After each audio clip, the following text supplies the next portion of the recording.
नमस्कार। खरी खरी लेकर हाजिर हूं मैं सर्वमित्रा।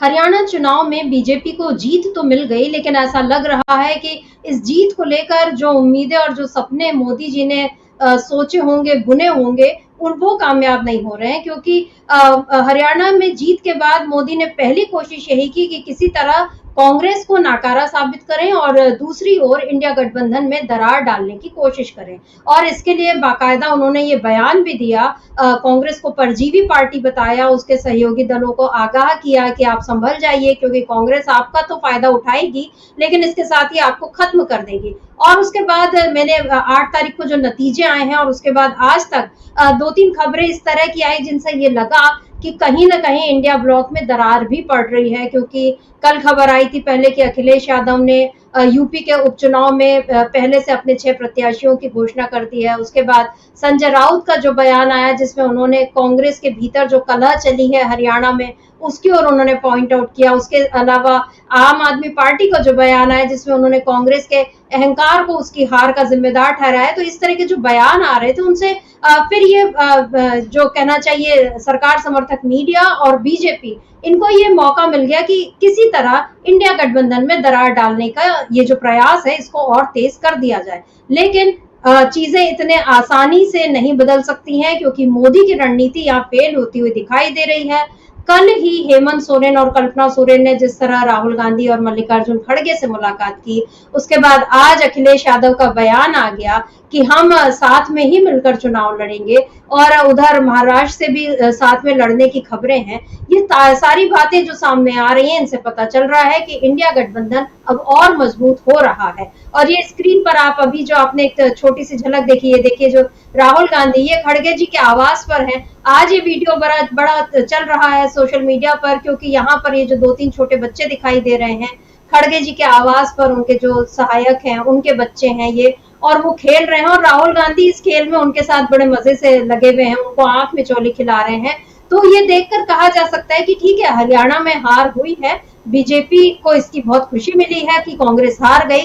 कांग्रेस भी इस पर आत्मचिंतन कर रही है कि आखिर इस हार की वजह क्या है, लेकिन इसमें वो कहीं भी निराश नहीं हुई है। या राहुल गांधी को जो एकदम उनका मॉरल डाउन करने की कोशिश बीजेपी ने की थी वो कामयाब नहीं हो रही है और मोदी की रणनीति यहाँ पर फेल हो चुकी है। और इसके अलावा भी जिस तरह ईवीएम को लेकर अब कांग्रेस एकदम मुखर हो गई है और कल उसने चुनाव आयोग से बाकायदा वहां पहुंचकर जो प्रतिनिधि मंडल है उसने शिकायत दर्ज की, उनको दस्तावेज सौंपे, सबूत सौंपे। उसके बाद अभी अगले 48 घंटों में और सबूत देने की बात भी कही है कांग्रेस ने।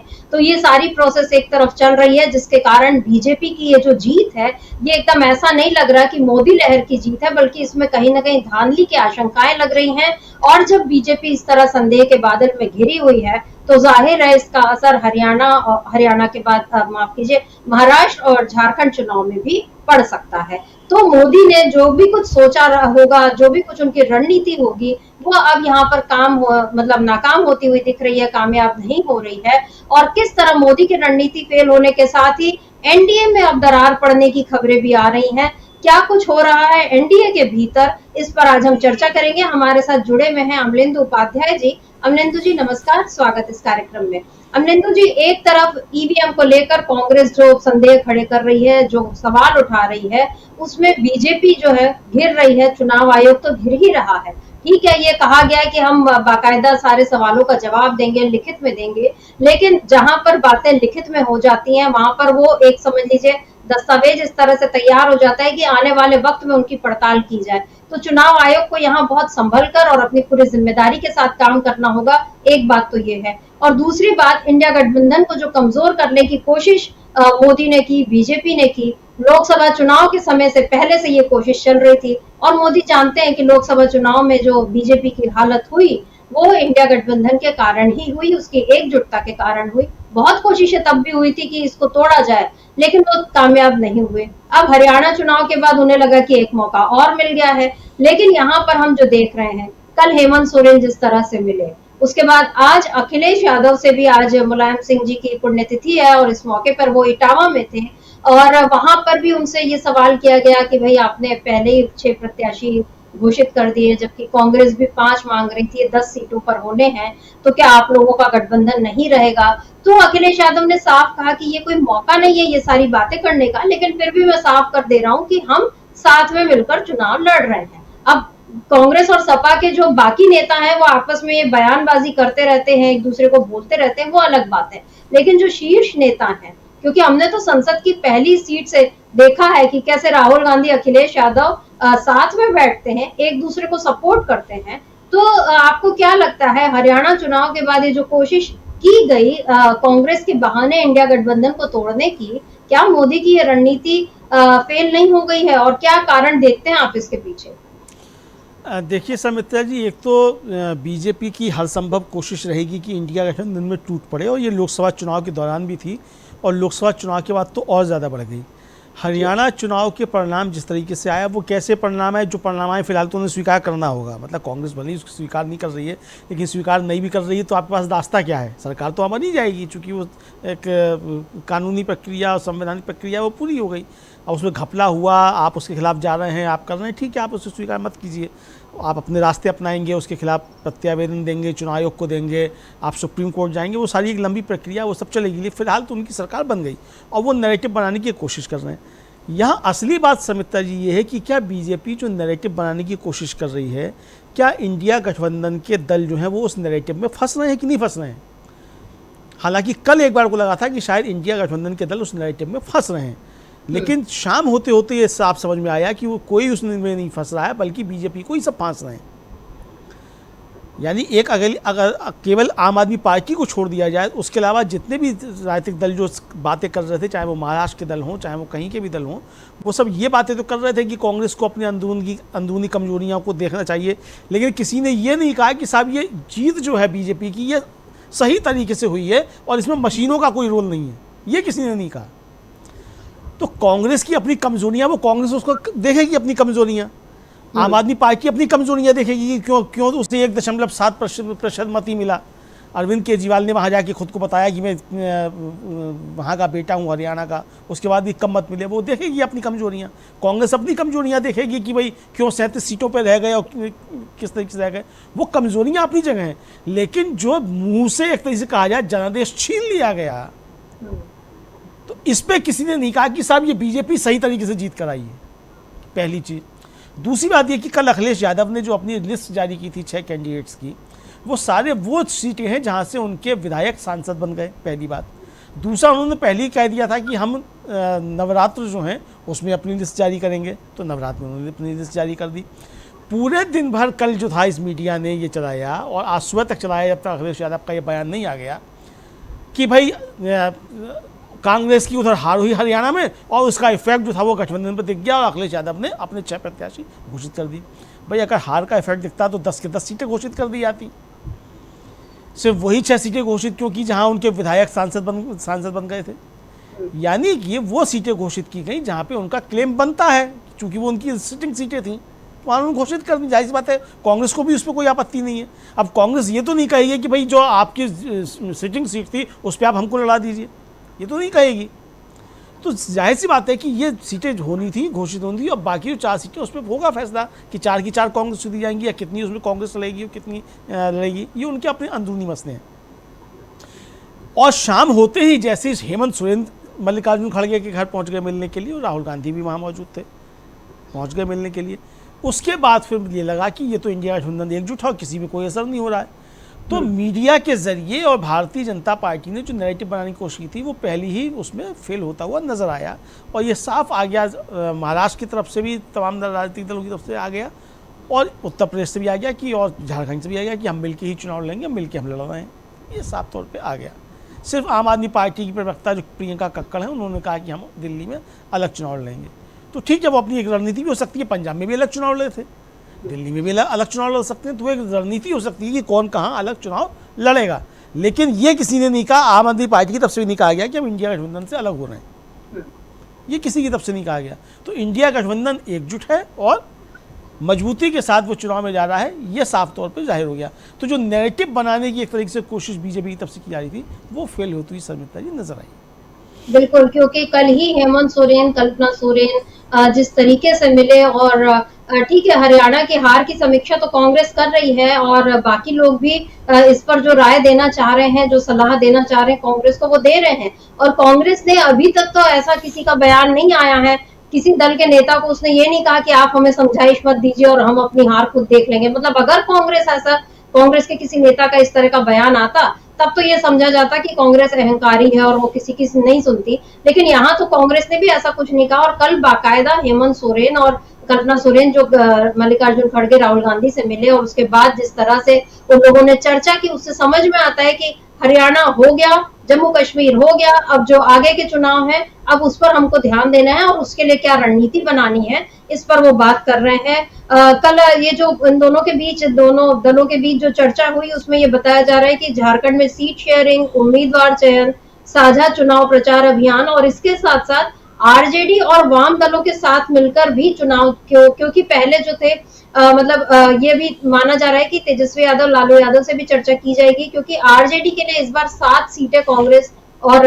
झामुमो जो है वहां पर यानी जेएमएम झारखंड में छोड़ेंगे और सीपीआई एमएल के लिए भी 4-5 सीटें छोड़ी जा रही हैं, क्योंकि इस बार हेमंत सोरेन का साथ उन लोगों ने जिस तरह से दिया, पहले सीपीआई माले जो था इसमें नहीं था गठबंधन में, लेकिन अब वो भी, उसके लिए भी सीट छोड़ने की बात हो रही है। इसका मतलब है कि इंडिया गठबंधन और ज्यादा मजबूत हो रहा है। और दूसरी ओर जो ईवीएम का मसला, आप लोग ने इस पर पहले भी चर्चा की, कल भी इस पर हमारे चैनल पे चर्चा हुई थी। और कल जो पवन खेड़ा और बाकी लोग जो गए थे, पवन खेड़ा का वो बयान हमारे पास है, हम एक बार उसको सुन लेते हैं कि क्या कुछ पवन खेड़ा ने बताया है कि चुनाव आयोग के सामने किस तरह से शिकायतें उन्होंने पेश की और उसकी चुनाव आयोग की ओर से क्या जवाब मिला है। सुन लेते हैं पवन खेड़ा की ये बात। वो ऑनलाइन जुड़े, इलेक्शन कमीशन को हमने अवगत कराया। करीब 20 शिकायतें जो हमारे पास आई हैं, उनमें से 7 लिखित शिकायतें जो अभी आई हैं 7 कॉन्स्टिट्यूएंसीज से, जिसमें बैटरीज का खास तौर पे जो 99% बैटरीज दिखा रही थी काउंटिंग के दिन, और बाकी मशीनें जो सामान्य थी वो 60-70% दिखा रही थी। उससे हमने चुनाव आयोग को अवगत कराया और चुनाव आयोग ने हमें ये आश्वासन दिया है, क्योंकि माकन जी ने और सिंघवी साहब ने एक मांग रखी कि वो तमाम मशीनें जिनके बारे में आज जिक्र किया है, शिकायत की है, उन मशीनों को सील कर दिया जाए, सिक्योर कर दिया जाए जब तक इसकी जांच पूरी नहीं हो जाती। हमने चुनाव आयोग को ये भी कहा कि अगले 48 घंटे में हम बाकी शिकायतें जो हमारी एकत्रित हो रही हैं, हरियाणा प्रदेश कांग्रेस कमेटी के अध्यक्ष उदय भान जी इकट्ठी कर रहे हैं, वो तमाम शिकायतें भी हम अगले 48 घंटे में उपलब्ध करा देंगे चुनाव आयोग को। और उसके बाद वो सारी मशीनें सिक्योर कर दी जानी चाहिए ताकि उससे कोई छेड़ाछाड़ी न हो सके जब तक जांच पूरी नहीं हो जाती। और कोई सवाल? चुनाव आयोग ने हमें आश्वासन दिया है कि वो इस पूरे मामले को देखेंगे और उसका जवाब हमें लिखित में हर बिंदु का, हर कॉन्स्टिट्यूएंसी का अपने रिटर्निंग ऑफिसर से सलाह करके हमें वो जवाब देंगे। सर, यहाँ पर पवन खेड़ा साफ साफ बता रहे हैं कि चुनाव आयोग पहले नजर में तो जैसे ही परसों से जब ये आरोप लगे, चुनाव आयोग ने तुरंत कह दिया कि नहीं, हम इन शिकायतों को नहीं मानते और आप गलत कह रहे हैं। लेकिन लोकतंत्र देश में अभी कायम है और इसलिए चुनाव आयोग को भी अब ये आश्वासन देना पड़ा कि वो लिखित में जवाब देगा। यानी ये लिखित में जवाब देने वाली बात है, इससे तय है कि अभी ये लड़ाई जो है वो और थोड़ी लंबी खिंचेगी। दिग्विजय सिंह जो कांग्रेस के नेता हैं, उनका भी एक महत्वपूर्ण बयान आया है। क्या है वो, ये उनका जो ट्वीट है वो उसको एक बार देख लेते हैं। दिग्विजय सिंह लिखते हैं कि पोस्टल बैलेट में एमपी में 230 में से 199 सीटों पर कांग्रेस जीतती है और ईवीएम में उसे केवल 66 सीट मिलती है। हरियाणा में पोस्टल बैलेट में कांग्रेस 90 में से 76 पर जीतती है और ईवीएम में हार जाती है। क्या हरियाणा के मतदाता इसे स्वीकार करते हैं? ये एक बहुत ही बड़ा आरोप एक तरह से कहना चाहिए दिग्विजय सिंह का, क्योंकि उन्होंने बाकायदा, क्योंकि जब एमपी चुनाव हुए थे तब भी उन्होंने ये आरोप लगाया था कि भाई जो पोस्टल बैलेट है उसमें तो हम जीत रहे थे, फिर हम कैसे हार गए। हरियाणा में भी वही खेल।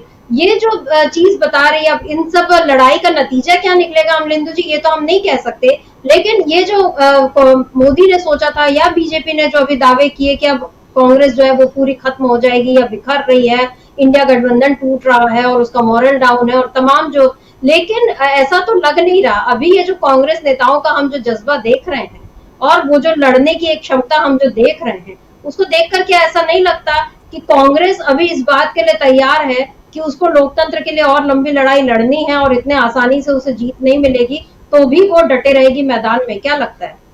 नहीं, ये तो साफ कह ही दिया है। मल्लिकार्जुन खड़गे ने भी कहा है और कांग्रेस ने अपने सामूहिक तौर पे कहा है कि वे लोकतंत्र को बचाने की लड़ाई लंबी है। राहुल गांधी ने कहा कि संविधान को बचाने की, लोकतंत्र को बचाने की लड़ाई लंबी है, छोटी लड़ाई तो नहीं है। और जाहिर सी बात है समिता जी कि जब सारे संवैधानिक संस्थाओं पे आरोप लग रहे हैं कि वो कंप्रोमाइज़ कर चुकी हैं बीजेपी के साथ, तो ऐसे में जाहिर सी बात है कि जनता पे ही भरोसा किया जा सकता है कि जनता अपनी ताकत से इन संवैधानिक संस्थाओं से भी लड़ेगी लोकतंत्र को बचाने के लिए, संविधान को बचाने के लिए। तो लड़ाई छोटी मोटी तो नहीं है। जाहिर सी बात है कि अकेले ईवीएम की बात नहीं है, तमाम और जो तरीके होते हैं उन पर भी बातें होनी चाहिए कि किस किस तरीके से क्या क्या किया जाता है। अब बताइए, प्रधानमंत्री नरेंद्र मोदी अगर खुले तौर पर खड़े होते हैं चुनाव आयोग के समर्थन में, तो इसको क्या कहा जाएगा? या चुनाव आयोग उसी भाषा में बात कर रहा है जिस भाषा में प्रधानमंत्री नरेंद्र मोदी बात कर रहे हैं या बीजेपी बात कर रही है, तो इसको क्या कहा जाएगा? तो बहुत सारे सवाल हैं। अकेले ईवीएम मशीनों का ही सवाल नहीं, ईवीएम मशीनों के ऊपर तो सवाल हैं ही, और ये सवाल में खुद बीजेपी ने ही सबसे पहले उठाए थे और सुप्रीम कोर्ट ने इस पर लंबी सुनवाई की है ईवीएम मशीनों की पर, और हम लोगों ने उसकी लाइव रिपोर्टिंग की है समिता जी अपने इसी चैनल पर कि सुप्रीम कोर्ट ने क्या क्या सवाल पूछे और सुप्रीम कोर्ट के कटघरे में खड़े होकर जब चुनाव आयोग का अधिकारी खड़ा हुआ तो उसने क्या क्या जवाब दिए। सारी बातें उस अधिकारी ने बताई कि किस तरीके से सिंबल लोड किया जाता है, सिंबल लोडिंग यूनिट जो है उसको कैसे रखा जाता है, किस तरीके से मेमोरी बर्न की जाती है और वो जो है उसको सुरक्षित नहीं रखा जाता है, वो चिप जो है वो बर्न कर दी, मेमोरी उसकी बर्न कर दी जाती है, किस तरीके से लैपटॉप से डाटा फीड किया जाता है, लैपटॉप से डाटा केवल मशीन में जुड़ती है, ईवीएम मशीन में जुड़ती है और वो लैपटॉप जो है वो डीएम के कब्जे में रहता है, उसका फिर से उपयोग किया जाता है। अगर डीएम चाहे तो उसको बदल सकता है लेकिन बदलता नहीं है। ये सारी बातें उस चुनाव आयोग के अधिकारी ने सुप्रीम कोर्ट में खड़े होकर कही हैं और उस पर तमाम सवाल सुप्रीम कोर्ट ने पूछे हैं, उसके जवाब में उसने सारी बातें कही हैं। तो यानी इस ईवीएम के जरिए क्या क्या गड़बड़ियां की जा सकती हैं, किन किन स्तर पे हो सकती हैं, ये तो ऑन द रिकॉर्ड है, सुप्रीम कोर्ट के सामने खड़े होकर बातें कही हैं। और उसी को सब में ध्यान में रखते हुए सुप्रीम कोर्ट ने आदेश दिया कि चूंकि हम अभी चुनावी प्रक्रिया के बीच में हैं और अभी इसमें कुछ किया जाता है तो फिर पूरी चुनावी प्रक्रिया बदलनी पड़ेगी। तो इसलिए उसने इंटरिम आदेश दिए थे। तो ईवीएम मशीनें पवित्र नहीं हैं, चुनाव आयोग पवित्र नहीं है, ये बातें तो सुप्रीम कोर्ट में साफ हो चुकी हैं, सुप्रीम कोर्ट ने खुद सवाल उठाए हैं। तो समिता जी साफ तौर पर समझा जा सकता है कि ये सवाल उठ रहे हैं, ये सवाल कोई बेमानी नहीं है और ये सुप्रीम कोर्ट में भी सवाल उठ चुके हैं। बात ये है कि अब सुप्रीम कोर्ट में जो सवाल उठे थे, सुप्रीम कोर्ट में आके जो चुनाव आयोग ने कहा था, सुप्रीम कोर्ट ने जो सवाल उठाए थे उस पर अब सुनवाई आगे होनी चाहिए। महत्वपूर्ण बात यह है और इस मामले को आगे बढ़ाया जाना चाहिए, ये कानूनी पक्ष है। कांग्रेस को इस पर चुनाव आयोग में भी बात करनी चाहिए, ऐसे खाली नहीं छोड़ देना चाहिए जो कि चुनाव आयोग के सामने जाकर कांग्रेस कह रही है, ताकि ये ना कहा जाए सर आप चुनाव आयोग के सामने तो गए नहीं और आप बाहर आरोप लगा रहे हैं। तो जो बाहर आरोप लगा रहे हैं उन आरोपों को आप चुनाव आयोग के सामने भी रख रहे हैं और चुनाव आयोग अब बाध्य हुआ है कि वो लिखित में जवाब देगा। वो क्या जवाब देता है वो जाहिर सी बात है कि सबको मालूम है जवाब वो क्या देगा, लेकिन फिर भी उसको लिखित में जवाब देने पड़ेंगे और जो लिखित में जवाब देंगे वो फिर एक कानूनी प्रक्रिया का भी हिस्सा बनेंगे कि साहब हमने इनके सामने ये प्रश्न उठाए थे और इन्होंने इसका ये जवाब दिया। यानी जो जिन सीटों पे सवाल उठाए जा रहे हैं, जिन ईवीएम मशीनों को लेकर सवाल उठाए जा रहे हैं, चुनाव आयोग जो जवाब देगा उसको लेकर फिर सुप्रीम कोर्ट जाया जा सकता है कि हमने ये सवाल उठाए थे और ये इसने इसमें जवाब दिए। तो ये तो समिता जी मशीनों पर सवाल उठ रहे हैं उसका सवाल है, लेकिन इसके पीछे जो खेल करने की कोशिश बीजेपी कर रही थी उस खेल में बीजेपी भले ही सरकार बनाने में कामयाब हो गई हो, लेकिन जो इंडिया गठबंधन में फूट डालने की उसकी कोशिशें थी वो कामयाब नहीं हो रही हैं, बल्कि फूट की स्थिति बीजेपी में उठ रही है। अभी 2 दिन पहले ही खबर आई थी, इधर काउंटिंग चल रही थी हरियाणा और जम्मू कश्मीर में और खबर ये आ रही थी कि नीतीश कुमार की सरकार गिराने की कोशिशें हो रही हैं और उनके कुछ विधायकों को झारखंड ले जाया जा रहा था, वहाँ होटल बुक हो चुका था। ये बात खुद जेडीयू के ही एक विधायक के हवाले से खबरें ये आई। तो यानी चीज़ें कहाँ क्या हो रही हैं ये देखा जा सकता है। प्रधानमंत्री नरेंद्र मोदी कह रहे थे कि बीजेपी अब जो कांग्रेस जो परजीवी पार्टी अपने लोगों को ख़त्म करती है, तो ये साफ समझ में आया कि परजीवी पार्टी तो भारतीय जनता पार्टी है और जिसका खून चूसती है उसका पूरा खून चूस देती है। सामने है किस तरीके से शिवसेना का खून चूसा उसने 28 सालों तक और फिर वहाँ तोड़फोड़ कर दी। रामविलास पासवान की पार्टी जो थी उसका खून चूसा, वहाँ 2 टुकड़े करा दिए। अजीत पवार के वहाँ टुकड़े करा दिए। जेजेपी का खून चूसा, इस स्थिति में छोड़ दिया कि दुष्यंत चौटाला की खुद की जमानत जब्त हो गई, 4थे नंबर पे पहुँच गए। तो ये तो साफ जाहिर हो चुका। अच्छा, इसी तरीके से वहाँ पंजाब में खून चूसा लंबे समय तक अकाली दल का, और फिर खून चूस के उसको छोड़ दिया। तो ये तो बीजेपी की प्रसिद्ध है। तो प्रधानमंत्री जो कहते हैं शर्मिष्ठा जी, पहले उसका उलट भी सोचा जाना चाहिए कि ये जो कह रही है क्या। तो ये सब चीज़ें आ जाती हैं। संविधान के ऊपर आरोप थे तो जाके माथे पे लगा लिया, संविधान माथे पे लगाए, लोग समझ में आ गया कि संविधान पे खतरा है। तो ये सारी चीज़ें जो प्रधानमंत्री कहते हैं उसके उलट लोग समझने लग जाते हैं। ये तो एकदम से साफ है शर्मिष्ठा जी। बिल्कुल। और यहाँ तो संविधान या परजीवी पार्टी कांग्रेस को बोलने की बात, ये सारी चीजें तो देखी ही। हरियाणा नतीजों के बाद जो बीजेपी पर, मतलब मोदी ने कांग्रेस पर और राहुल गांधी पर एक बड़ा आरोप ये भी लगाया कि वो जाति के आधार पर बांटने का काम करती है और हिंदुओं को बांट रही है, और इसलिए उसको ये करारा जवाब मिला और उसके बांटने की साजिश को नाकाम कर दिया हरियाणा की जनता ने। ये एक बड़ा गंभीर आरोप लगाया था। लेकिन और जाति जनगणना को लेकर भी हमेशा से बीजेपी जो है इसके खिलाफ रही है। लेकिन अब खबर ये आई है कि चंद्रबाबू नायडू यानी नीतीश कुमार तो जाति जनगणना के पक्ष में शुरू से थे, उन्होंने तो करवाई भी बिहार में। अब चंद्रबाबू नायडू ने भी इसके समर्थन में अपना एक बयान दिया है। इंडियन एक्सप्रेस से एक चर्चा में उन्होंने कहा है, ये मैं आपको सुना देती हूँ। चंद्रबाबू नायडू ने कहा, मैं जातिगत जनगणना का समर्थन करता हूँ, यह एक भावना है और इसमें कुछ भी गलत नहीं है। आप जाति जनगणना करते हैं, आप आर्थिक विश्लेषण करते हैं और आप कौशल जनगणना करते हैं। आप इन सभी चीजों पर काम करते हैं ताकि आर्थिक असमानताओं को कम किया जा सके। गरीबी सबसे बड़ा मुद्दा है। भले ही आप कमजोर वर्ग से हो, अगर आपके पास पैसा है तो समाज आपका सम्मान करेगा। अगर आप ऊंची जाति से हैं और आपके पास पैसा नहीं है तो कोई भी आपका सम्मान नहीं करेगा। धन एक बड़ा संतुलन है, यही आपको संतुलन बनाना होगा। अमरेंदु जी, ये बात कुछ सुनी हुई सी लगती है, क्योंकि राहुल गांधी ने इसी हरियाणा में ये कहा कि भाई गरीबों को, यानी ठीक है जाति और आरक्षण वो सारी बातें सही हैं, और लेकिन न्याय की बात भी सही है, लेकिन उससे पहले सम्मान, और सम्मान आएगा जब आपके जेब में पैसा होगा। चंद्रबाबू नायडू भी वही बात कर रहे हैं, वो जाति जनगणना की बात भी कर रहे हैं। इसके पहले चिराग पासवान, अनुप्रिया पटेल, संजय निषाद, ओपी राजभर, ये सारे लोग, नीतीश कुमार तो है ही, मतलब ये सब जो है जाति जनगणना की बात कर रहे हैं एनडीए में। तो क्या यहाँ पर मोदी ही, ऐसा नहीं लग रहा कि जो आरोप वो इंडिया ब्लॉक पर लगा रहे हैं कि वहां फूट हो गई है, क्या वो एनडीए को देखना भूल गई, या अपने घर की खबर नहीं है उनको, दूसरों के घर को वो उसके घर की आग जो उनको दिख रही है, अपना घर नहीं दिख रहा मोदी जी को? शर्मिष्ठा जी, इनकी फूक तो तुरंत सामने आ गई थी। और मोदी जी को जो है संसदीय दल का नेता बाद में चुना जाता है एनडीए की, और एनडीए की बैठक में उनको नेता पहले चुन लिया जाता है, नेताओं की बैठक में। अगर मोदी जी सर्वमान्य नेता हैं एनडीए के, तो फिर एनडीए की संसदीय दल की बैठक में बाद में नाम क्यों आया? एनडीए ने चिट्ठी पहले क्यों जारी कर दी? तो ये तो मोदी जी के ऊपर ही सवाल है। और फिर हम लोगों ने खुद सुना उनका केसी त्यागी का बयान कि नीतीश कुमार एनडीए के सर्वमान्य नेता हैं। तो जब नीतीश कुमार एनडीए के सर्वमान्य नेता है तो मोदी जी फिर क्या है? और अब खबर ये चल रही है कि नीतीश कुमार को प्रधानमंत्री बनाए जाने की मांग उठ रही है कि मोदी जी को हटाओ, नीतीश कुमार को प्रधानमंत्री बनाओ। तो झगड़े तो एनडीए में ज़बरदस्त तरीके से हैं। और पहला ही बिल जो आप लेकर आए, आपको उसे वापस लेना पड़ा वक्फ बोर्ड का, और वो आपके सहयोगियों के विरोध की वजह से लेना पड़ा। बस जिन ललन सिंह ने लोकसभा में खड़े होकर समर्थन कर दिया उस बिल का, और वो मालूम पड़ा कि बाद में वो किरण रिजिजू जो पेश कर रहे थे उसी बीच में पर्ची आ गई उनके हाथ में, और उस पर्ची में कुछ आया कि उसमें बताया गया कि एनडीए उसके नीतीश कुमार की और चंद्रबाबू नायडू के विधायक जो इसके खिलाफ वोट कर देंगे, तो आपको वापस लेना पड़ा, जेपीसी को भेजना पड़ा। तो पहली हार आपकी हो गई। तो ये टूटन तो आपके दिखाई पड़ रही है। अच्छा, अगर आपका एनडीए है, आप कह रहे हैं साहब इंडिया बिखर रहा है, तो आप बता दीजिए ये झारखंड में आप चिराग पासवान की पार्टी के साथ मिलकर चुनाव लड़ेंगे कि नहीं लड़ेंगे? आप झारखंड में नीतीश कुमार के साथ चुनाव मिलकर लड़ेंगे कि नहीं लड़ेंगे?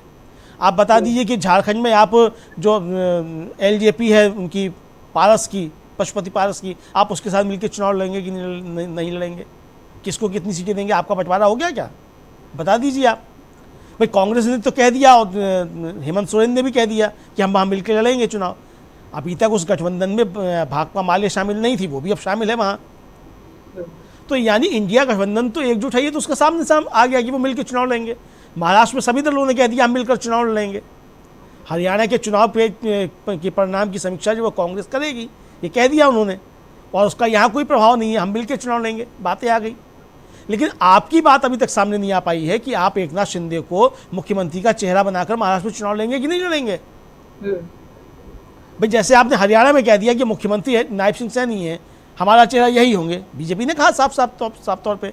अनिल विज कहते रहे, राव इंद्रजीत सिंह कहते रहे कि वो मुख्यमंत्री बनना चाहते हैं, दक्षिण हरियाणा से होगा मुख्यमंत्री का चेहरा। राव इंद्रजीत सिंह का बयान आया चुनाव परिणाम आने के बाद भी। लेकिन चूंकि अमित शाह ने कह दिया कि हम नायब सिंह सैनी है मुख्यमंत्री, तो वही चेहरा होंगे। तो क्या आप ये हिम्मत कर सकते हैं कि आप कहें कि एकनाथ शिंदे मुख्यमंत्री हैं और यही चेहरा होंगे और देवेंद्र फडणवीस नहीं होंगे? अगर नरेंद्र मोदी की इतनी क्षमता है तो घोषणा करके दिखाएं कि देवेंद्र फडणवीस के चेहरे पे हम चुनाव लेंगे। और एनडीए एकजुट है, एनडीए देवेंद्र फडणवीस के चेहरे पे चुनाव लेगा, एकनाथ शिंदे के चेहरे पे चुनाव नहीं लड़ेगा। नरेंद्र मोदी करें घोषणा। और कल ही सर्वदत्ता जी जब वो लाइव हो रही थी, प्रसारण हो रहा था, वहाँ जो घोषणा कर रहे थे नरेंद्र मोदी जी, वो 1 सेकंड के लिए वो वायरल हुआ। तमाम टीवी चैनल्स ने दिखाया कि एकनाथ शिंदे तो सामने ही देख रहे हैं और बराबर में बैठे हुए अजीत पवार ये सो रहे हैं। तो मोदी जी बोल रहे हैं और अजीत पवार सो रहे हैं। तो सोते हुए अजीत पवार को जगाइए मोदी जी, आप कर क्या रहे हैं? तो जो चीज़ें एनडीए में चल रही है, मोदी जी उस पर ध्यान दें। दूसरों के घर में दिखाने की जगह अपने घर में देखें। शायद ज़हीर कुरैशी का एक शेर है, समिता जी कई साल हो गए ज़हीर कुरैशी का ही मुझे ध्यान पड़ता है, या राजेश रेड्डी का, इन दो में से किसी एक का है। वो पढ़ा था कि देखना हो गृह युद्ध तो दूसरे के घर में दिखाने की जगह अपने घर में देखिए। तो भाई गृह युद्ध देखना है तो इंडिया में देख के आने के बजाय अपने घर में देखो, एनडीए में देखो और बीजेपी में देखो कि वहाँ क्या हो रहा है। अभी भी आप हरियाणा का चेहरा नहीं घोषित कर सके कि नायब सिंह सैनी होंगे कि नहीं होंगे मुख्यमंत्री। राव इंद्रजीत सिंह कह रहे हैं कि दक्षिण हरियाणा से होगा और अनिल विज कह रहे हैं कि कार्यकर्ताओं की इच्छा है मैं बनूं।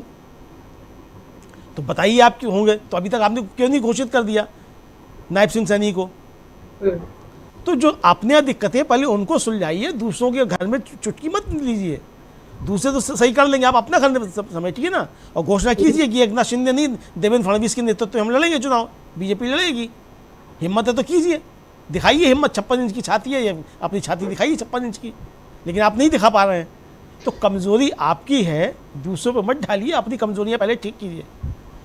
बिल्कुल, क्योंकि बीजेपी की जो कमजोरी है वो एक हरियाणा की जीत से छिप नहीं सकती है। हरियाणा में भी किस तरह से बगावत हुई, कितने लोगों ने धमकी दी, कितने लोगों ने बीजेपी छोड़ी, ये सारा इतिहास सामने है। और जम्मू कश्मीर की हार की चर्चा बिल्कुल बीजेपी नहीं करना चाह रही, या उसके जो समर्थक मीडिया और पत्रकार हैं वो लोग भी जम्मू कश्मीर का नाम ही नहीं ले रहे हैं, क्योंकि उनको लग रहा है अभी हरियाणा जितना भुना सके और कांग्रेस को जितना कमजोर दिखा सके। लेकिन कांग्रेस कमजोर कहाँ हुई है ये कांग्रेस अपना विश्लेषण करेगी, लेकिन आंकड़े कुछ और बताते हैं। क्योंकि 2014 मतलब अभी 2014 से लेकर 24 में फिर से तीसरी बार बीजेपी की सरकार बनने जा रही है, लेकिन इस दौरान कांग्रेस किस तरह से हरियाणा में मजबूत हुई है इसका ये देखिए। क्योंकि 2014 से पहले मतलब 2014 तक वहां पर हुड्डा जी की सरकार थी, 5 सालों की सरकार, लेकिन उसके बाद जो भी है कांग्रेस को हटना पड़ा और मनोहर लाल खट्टर बीजेपी के मुख्यमंत्री बने। 2014 में कांग्रेस को केवल 15 सीटें मिली थी और उसका वोट शेयर 20.58% था। 2019 में कांग्रेस को 31 सीटें मिली और उसका वोट शेयर जो हुआ वो 28.08% हुआ। और इस बार चुनाव में कांग्रेस को मिली 37 सीटें, यानी 2014 से लेकर 2019 के बीच 16 सीटें बढ़ गई और 2019 से लेकर 2024 के बीच 6 सीटें और बढ़ गई, तो उसको 37 सीटें मिली और वोट शेयर इस बार रहा है 39.09%। तो इसका मतलब है कि कांग्रेस अगर 11% के आसपास का वोट शेयर उसका बढ़ा है, तो इसका मतलब है कि कांग्रेस कहीं ना कहीं मजबूत तो हो रही है। और बाकी जिन 20 सीटों की बात कर रहे हैं, जिस पर पवन खेड़ा ने बताया है कि शिकायतें मिली हैं, 7 सीटों का तो बाकायदा उन्होंने दस्तावेज भी सौंपा है, यानी अगर कहीं धांधली हुई होगी, अगर ये 20 सीटों का हेरफेर होता तो सीधे जो ये 37 जो है वो 57 पर आंकड़ा पहुंचता और कांग्रेस को बहुमत मिल जाता। खैर ये होता और वो होता और कांग्रेस सत्ता में आती, वो अलग बात थी, वो नहीं हुआ। तो नतीजे तो फिलहाल हम स्वीकार कर रहे हैं, लेकिन वही सबसे बड़ा सवाल ये है कि बीजेपी तो जीत गई है। 8 तारीख की दोपहर से उसे पता है कि हम जीत गए, लेकिन आज 10 तारीख की दोपहर हो गई, क्यों वो अभी तक ये घोषणा नहीं कर पाई कि नायब सिंह सैनी कब मुख्यमंत्री पद की शपथ लेने जा रहे हैं, या क्योंकि उनके तो कार्यक्रम सब पहले से तय होते हैं, पंचांग वगैरह सब देख लिया होगा। लेकिन अगर ऐसा नहीं हो पा रहा है तो बीजेपी की कमजोरी कहाँ है, इस पर क्यों चर्चा नहीं हो रही है, ये भी एक बीजेपी की रणनीति है। इसको भी इसका समझना जरूरत है, इसको समझने की जरूरत है, इसके विश्लेषण की जरूरत है। और दूसरी ओर अब एक अहम सवाल अमलेंदु जी, आखिरी सवाल आपसे ये कि राहुल गांधी को लेकर जो फिर से तमाम कोशिशें बीजेपी ने शुरू कर दी, और जैसा अमेरिका दौरे के वक्त से ही शुरू हो गया था कि वो एंटी इंडिया बात करते हैं, भारत के लोग के खिलाफ साजिशों में शामिल हो रहे हैं, आरक्षण विरोधी बात कर रहे हैं, संविधान विरोधी बात कर रहे हैं। लेकिन क्या ये हरियाणा के नतीजे, क्योंकि राहुल गांधी ने आखिर जो 3 दिन की जो यात्रा की, उसके कारण एक तो माना जा सकता है कि जितनी भी बढ़त मिली कांग्रेस को, उसमें कहीं ना कहीं इनका योगदान है। और दूसरी बात, अभी भी जो बाकी दल, यानी किसी ने ये नहीं कहा कि राहुल गांधी की क्षमता में कहीं कोई कमी थी या उनके उठाए मुद्दों में कहीं कोई कमी थी। कांग्रेस के भीतर के ही जो झगड़े हैं उसको एक तो दोषी बताया जा रहा है, और दूसरा ये कहा जा रहा है कि बीजेपी के मैनेजमेंट या उसकी रणनीति को कहीं समझने में विफल हो गए हैं, इस वजह से कांग्रेस को हार मिली। और तीसरा ये जो ईवीएम वाला मसला है वो एक अपनी जगह है। तो ऐसे में आपको क्या लगता है, राहुल गांधी क्या अभी भी इंडिया गठबंधन के चहेते नेता बने रहेंगे? क्योंकि अभी तक हम देख रहे थे कि चाहे फारूक अब्दुल्ला हो, चाहे ममता बनर्जी हो, चाहे हेमंत सोरेन हो, चाहे संजय राउत हो, उद्धव ठाकरे हो, शरद पवार हो, सब लोगों ने अलग अलग जगहों से, अलग अलग मंचों से राहुल गांधी की तारीफ की और उनके नेतृत्व पर कभी कोई सवाल नहीं उठाया। अब मोदी जैसा चाह रहे हैं कि उनके नेतृत्व पर सवाल उठे या राहुल गांधी को फिर नाकारा साबित किया जाए। क्या मोदी का ये प्लान भी फेल होता हुआ आपको दिख रहा है? बिल्कुल सुमित्रा जी, कल शाम को ही फेल हो गया। हेमंत सोरेन जब कल्पना सोरेन के साथ मल्लिकार्जुन खड़गे के घर पहुंच गए और राहुल गांधी वहाँ मौजूद थे, उसी समय ये प्लान फेल हो गया। ये साफ समझ में आ गया कि अभी भी जो इंडिया गठबंधन की धुरी हैं वो राहुल गांधी और कांग्रेस है। ये साफ तौर पे स्पष्ट हो गया। तो प्रधानमंत्री नरेंद्र मोदी हर संभव कोशिश करेंगे, और जैसा कि जेपी नड्डा ने मल्लिकार्जुन खड़गे को चिट्ठी लिखकर कहा था कि चूंकि राहुल गांधी ने कहा था कि हम इनका ब्रांड ख़त्म कर देंगे, तो इसलिए हम आप राहुल गांधी पे हमले कर रहे हैं, जो जेपी नड्डा ने कहा था, वो साफ तौर पर समझ में आ रहा है। प्रधानमंत्री की बेचैनी भी ये समझ में आ रही है कि प्रधानमंत्री को लग रहा है कि राहुल गांधी ने नरेंद्र मोदी का ब्रांड ख़त्म कर दिया, तो अब नरेंद्र मोदी उस ब्रांड को बचाने की जंग लड़ रहे हैं सुमित्रा जी। और हरियाणा के चुनाव में जितने धतकर्म करने थे वो सारे धतकर्म बीजेपी ने किए। हालांकि वो जम्मू कश्मीर में भी थे, ऐसा नहीं कि जम्मू कश्मीर में नहीं किए, लेकिन जम्मू कश्मीर में वो धतकर्म फेल हो गए और हरियाणा में वो धतकर्म पास हो गए। तो ये तो अब देखिए, जम्मू कश्मीर की बात क्यों नहीं की जा रही है भाई? चुनाव तो दोनों जगह हुए ना, 90 सीटें जम्मू कश्मीर में, 90 सीटें हरियाणा में हैं। जम्मू कश्मीर में आपको 29 सीटें मिलती हैं, हरियाणा में आपको 50 मिल जाती हैं, 49 मिल जाती हैं जम्मू आपको हरियाणा में। तो आप जम्मू कश्मीर में क्यों नहीं ले सकते? जबकि जम्मू कश्मीर आपके लिए ड्रीम प्रोजेक्ट था। 10 साल आपने वहाँ 10 साल के बाद वहाँ चुनाव हुए, आपने वहाँ लंबे समय तक राष्ट्रपति शासन रखा। एलजी आपका है, 5 विधायकों की आपने पहली तैयारी कर ली थी, चुनाव होने से पहले ही आपके 5 विधायक क्या आप एलजी से नॉमिनेट करवा लेंगे, उसके बाद भी आपकी सरकार नहीं बन पा रही। आखिरी समय तक जम्मू कश्मीर में नरेंद्र मोदी ने ध्यान दिया, हरियाणा से ज़्यादा रैलियाँ जम्मू कश्मीर में नरेंद्र मोदी की हुई। तो अगर सक्सेस रेट देखा जाएगा कि नरेंद्र मोदी को कहाँ सक्सेस रेट ज़्यादा मिला, तो जम्मू कश्मीर में मिला कि हरियाणा में मिला, तो क्या कहा जाएगा? जम्मू कश्मीर में आप पूरी तरह से हारे हैं, तो आपने जम्मू कश्मीर में हार का जश्न मनाया, इसका मतलब सवाल तो आपके ऊपर है। हरियाणा की तो बल्कि उल्टी बात की जाएगी सुमित्रा जी कि आपने हरियाणा को अनाथ छोड़ दिया था आखिरी समय में। 3 दिन पहले ही आप गायब हो गए, आप भी गायब हो गए, अमित शाह भी गायब हो गए, जेपी नड्डा भी गायब हो गए, और उसके बाद बीजेपी अगर वहाँ सरकार बना लेती है तो इसका मतलब बीजेपी को हरियाणा में आपकी आवश्यकता नहीं थी। तो ब्रांड तो आपका फिर भी खत्म हुआ ना, कि बिना आपकी मदद के, बिना आपकी रैलियों के बीजेपी ने वहाँ सरकार बना ली। इसका मतलब अगर नायब सिंह सैनी के नेतृत्व में चुनाव लड़ा गया, आपने कहा नायब सिंह सैनी हम चेहरा होंगे, तो ये चुनाव नायब सिंह सैनी के चेहरे पे है, मोदी जी का इसमें कोई योगदान नहीं है। तो ये तो आपने खुद साबित किया है, किसी और ने साबित थोड़ी किया है। तो राहुल गांधी का जो नाम था, राहुल गांधी जिसको आगे लेकर लड़ रहे थे, राहुल गांधी ने प्रूव कर दिया कि 31% से 39% पे आ गए राहुल गांधी। अगर ये आंकड़े मतलब ईमानदारी के साथ आए हैं, अगर यही मान लिया जाए, बेईमानी को अलग हटा दिया है, तब भी ये साबित हो जाता है। तो मशीनों की गड़बड़ियों के आरोप, प्रशासन की गड़बड़ियों के आरोप सब अलग रख दिए जाएं, तब भी राहुल गांधी ने अपने को साबित कर दिया। नरेंद्र मोदी ने कहाँ अपने को साबित किया? किस राज्य में साबित किया? हरियाणा में भी आप साबित नहीं कर पाए, जम्मू कश्मीर में भी साबित नहीं कर पाए। तो ये कुल मिलाकर सुमित्रा जी, जो अब चूँकि मीडिया उनके हाथ में है, मोदी जी के हाथ में है, और अधिकांश मीडिया उनके A1 A2 का है, तो वहाँ जो चर्चाएँ होनी, तो उन चर्चाओं के जरिए नैरेटिव बनाने की जो कोशिश की जा रही है, वो नैरेटिव बन नहीं पाएगा आसानी से। बिल्कुल बीजेपी ने बहुत कोशिशें की हैं, बहुत सारे नैरेटिव जो हैं पिछले 10 सालों में गढ़े हैं, बहुत सारे में सफलताएं भी मिली हैं। लेकिन जब से राहुल गांधी ने भारत जोड़ो यात्रा की उसके बाद से ऐसा हो रहा है कि जनता अब उन बातों को मानती है जो उसके सामने घट रहा है, यानी जो राहुल गांधी जैसे दिख रहे हैं, जैसे नजर आ रहे हैं, जो कुछ बोल रहे हैं, जनता उसको सुन रही है, वो बीजेपी के झांसे में एकदम से नहीं आ रही है। ये एक बहुत बड़ा बदलाव आया है पिछले 2-2.5 सालों की राजनीति में और इसका पूरा पूरा श्रेय जाता है राहुल गांधी को। और अभी भी राहुल गांधी ही इंडिया गठबंधन के लिए एक अहम चेहरा बने हुए हैं। कल हेमंत सोरेन और कल्पना सोरेन ने जिस तरह उनसे मुलाकात की, यानी चाहते तो कांग्रेस के अध्यक्ष तो मल्लिकार्जुन खड़गे हैं, तो उनसे मिल लेते, सीट शेयरिंग की बात हो जाती या बाकी चर्चाएं हो जाती। वहां राहुल गांधी के होने का कोई काम नहीं था वैसे देखा जाए तो। लेकिन राहुल गांधी की मौजूदगी ये बता रही है कि राहुल गांधी अभी भी एक अहम किरदार है इंडिया गठबंधन में और इसको बाकी साथी दल भी जो है वो स्वीकार कर रहे हैं। और इसका एक बड़ा झटका जो है मोदी जी को लग सकता है, क्योंकि उन्होंने अब उनके लिए चीजें वैसी आसान नहीं रही कि वो बोलेंगे कि मैं ऐसा कर दूंगा और वैसा हो जाएगा।